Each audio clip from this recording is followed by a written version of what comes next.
Look, if you're approaching retirement in Australia and you're still planning to stay in Sydney or Melbourne, I need you to stop and watch this. Because while you've been watching property prices climb like they're personally offended by gravity, a quiet revolution has been happening in towns most people can't even find on a map. And the retirees who found them first? They're living better than the millionaires who stayed. 7. Harrington, New South Wales. Most people have never heard of Harrington. And honestly, the people who live there seem pretty happy to keep it that way. Tucked on the mid-north coast of New South Wales, about 4 hours north of Sydney, Harrington sits where the Manning River meets the Tasman Sea. It's an estuary town. Quiet waterways, flat walking paths, a boardwalk, fishing off the wharf on a Tuesday morning because absolutely nothing is stopping you, and nobody is judging you for it. The buy-in price is significantly lower than nearby Port Macquarie, which has had its cover completely blown and its prices adjusted accordingly. Harrington still flies under the radar, which means properties are sensibly priced, the streets aren't clogged with holiday traffic, and the lifestyle is genuinely unhurried in a way that no amount of city money can manufacture. And for retirees who've spent decades paying Sydney prices just to sit in traffic, that unhurried quality isn't a small thing. It's the whole point. The Bowls Club culture here is strong, the community is tight, and there's a sense of social connection that big cities spend decades trying to build with apps and co-working spaces and still never quite manage. You know your neighbors here. You know their names and their dogs' names. That sounds minor until you've spent 20 years in a Sydney suburb where you couldn't pick the person next door out of a police lineup. It's a different way of living. And for most people who make the move, it's the thing they say they didn't realize they'd been missing. And here's the detail that the tourism brochures somehow miss. Dolphins regularly swim in the estuary, not at a theme park, not behind glass, just in the water outside your town on a Wednesday afternoon for free. Think that's a nice little bonus? Wait until you hear what shows up in the next town. And it's not wildlife. 6. Emu Park, Queensland. Emu Park is a small coastal town on the Capricorn Coast in Queensland, and it has a monument called the Singing Ship. Pipes are concealed in the structure, and when the sea breeze comes in off the Pacific, the whole thing hums. A monument that makes music from the wind. That's either your first 5 seconds of B-roll sorted or the most efficient retirement pitch ever constructed. And honestly, it tells you everything about the energy of this place. Emu Park sits on a headland with views across to Great Keppel Island, beaches that are genuinely spectacular, and a pace of life that feels like someone turned the dial down to something reasonable. And critically, it's not isolated. Yeppoon is just down the road for bigger shopping runs, and Rockhampton is close enough for major hospital services, meaning you get the quiet coastal lifestyle without sacrificing the access that actually matters. That balance, proper services without the price tag, is exactly what most retirees are chasing and rarely find in one place. The property prices here still reflect a town that hasn't been fully discovered yet, and the lifestyle on offer is completely disproportionate to what you're paying for it. Keppel Bay Marina, the beaches, the flat foreshore walks, the genuine small-town pace. And if you need a big city fix, the drive to Rockhampton is less than an hour. A monument that sings. Still not the wildest thing on this list. 5. Young, New South Wales. Young is the cherry capital of Australia, which sounds like a cute little rural tourism tagline until you're standing in the main street during harvest season, every roadside stall is overflowing, and the whole town smells like ripe fruit. It's one of those genuinely Australian regional experiences that sticks with you long after you've driven home with 3 bags of cherries you definitely didn't need.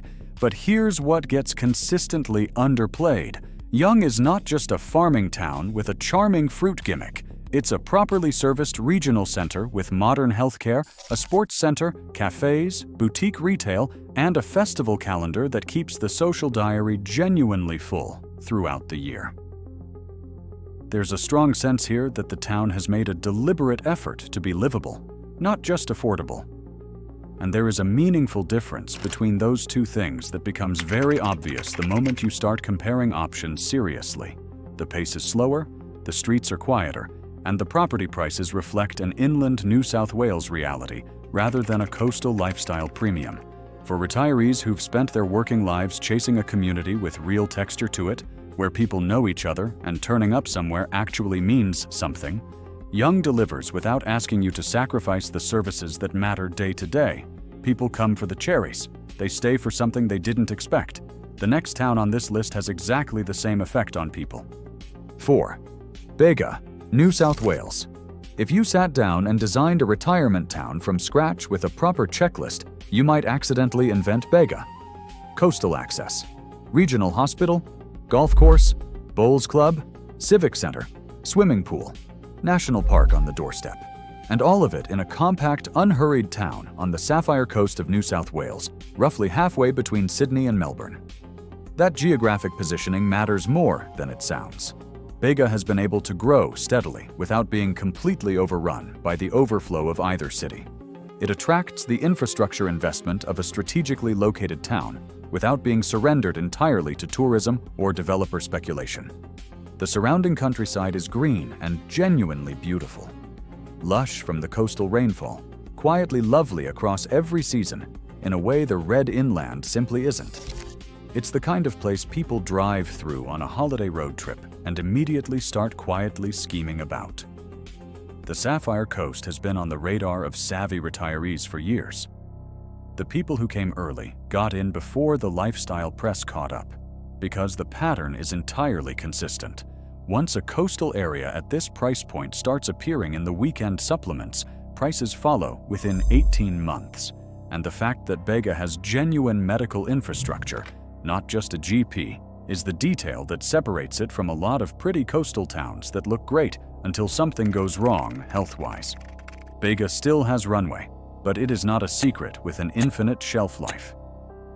Think the Sapphire Coast sounds promising? The next one ticks every single box on that list, and then adds a train to Melbourne. 3. Ballarat, Victoria. Let's stop underselling Ballarat because it genuinely deserves a proper introduction. This is not a compromise city for people who couldn't crack the Melbourne market.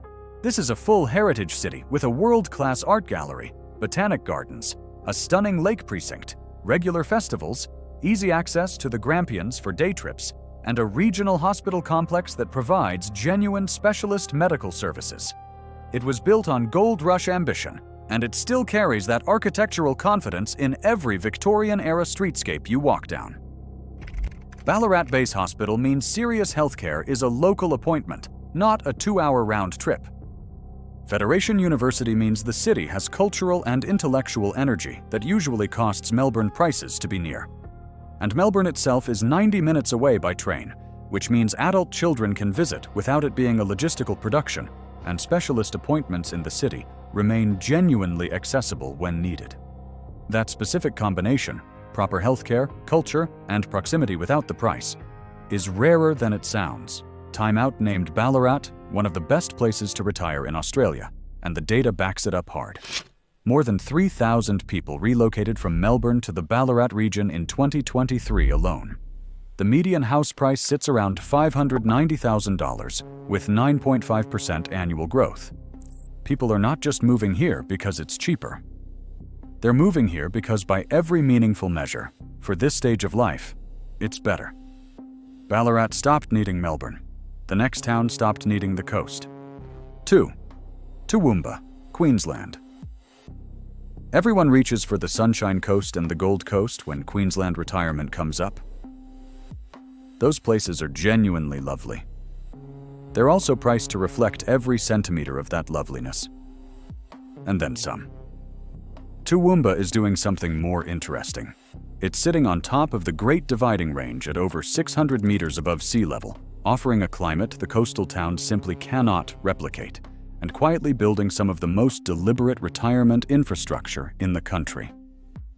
The cooler temperatures here are not a minor footnote, in a state where coastal humidity in summer is a genuine daily challenge as you age, and where heat-related health considerations become more real with every decade.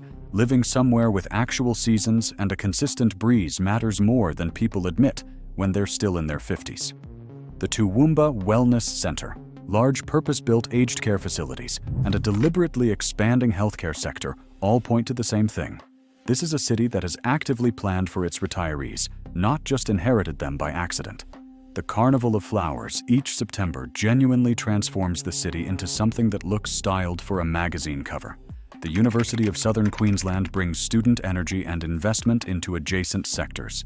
The median house price sits around $520,000 with 10.8% annual growth, meaning the people who moved here 2 years ago are already sitting on solid gains, while their Queensland coastal counterparts are navigating flood insurance premiums and weekend parking. And there's something else worth saying about Toowoomba that the data doesn't capture. It feels like a proper city. Not a big town stretched past its limits. Not a regional center desperately trying to seem relevant. It has a CBD, restaurants, a cultural precinct, and a population that's large enough to support real amenities without losing the sense that you're somewhere with a genuine community identity. The Garden City on the mountain has quietly figured something out, and the word is only just starting to properly get around. 1. Dubbo, New South Wales.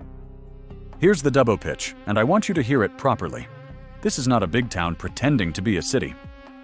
Dubbo is a functioning regional city with a proper hospital, an airport with direct Sydney flights, a genuine retail precinct, bus connections, and a zoo that draws visitors from right across the country. All of that, and house prices that feel like they belong in a different decade compared to anything on the coast. Multiple dedicated retirement villages operate here specifically because the demand is real and has been real for years. RFBI, Dubbo, and RSL Lifecare Horizons Village are purpose-built for active, maintenance-free retirement living within minutes of shops and services. These are not afterthoughts bolted onto the edge of a farming community. These are serious residential precincts designed by people who understand what retirement actually requires on a daily basis. Not just what sounds good in a brochure. The NSW government has committed over $150 million to roads and infrastructure in the region. The airport is expanding its connections to Sydney and beyond. Private investment is following the renewable energy and resources activity nearby. And as more professionals and retirees make the move, the city is evolving in real time. New cafes, better services, a growing cosmopolitan feel that genuinely surprises first-time visitors who arrive with their mental picture of Dubbo stuck somewhere around 2003. The gateway to Western New South Wales is no longer just a gateway. It's where people are choosing to land and stay. And the retirees who made that call early are already living the life, while their former Sydney neighbors are still scrolling listings they can't afford and wondering when it's supposed to get easier. It isn't going to get easier over there, but it genuinely already is easier out here.